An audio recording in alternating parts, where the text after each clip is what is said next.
ஐக்கிய நாடுகள் சபையின் இலங்கைக்கான தலைமையகத்தின் முன்பாக நேற்று முன்தினம் தேசிய சுதந்திர முன்னணியினர் ஆரம்பித்த போராட்டமானது இன்றைய தினம் புதிய திருப்பு முனையை கண்டிருக்கின்றது.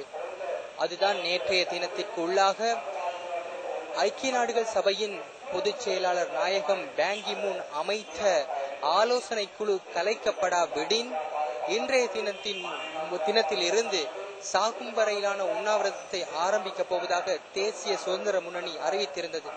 அதன்படி இன்றைய தினத்திலே தேசிய சுதந்திர முன்னணியின் தலைவரும் அமைச்சருமான விமல் வீரவங்ச சாகும் வரையிலான உண்ணாவிரத போராட்டத்தை ஆரம்பித்து வைத்திருக்கின்றார். அவர் தற்போது மேடையிலே அமர்ந்திருக்கின்ற காட்சிகளை நீங்கள் எனக்கு பின்னால் கண்டுகொண்டிருக்கின்றீர்கள்.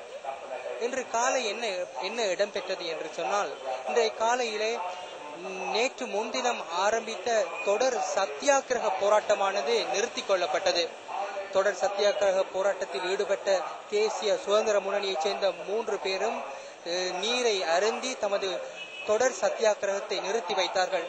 இதனைத் தொடர்ந்து பிரித் வைபவம் இடம்பெற்றது. அந்த பிரித் வைபவத்தை தொடர்ந்து அமைச்சர் விமல் வீரவங்ச அவர்கள் இலங்கை நேரப்படி காலை 10:45 அளவிலே சாகும் வரையிலான உண்ணாவிரத போராட்டத்தை ஆரம்பித்திருந்தார்.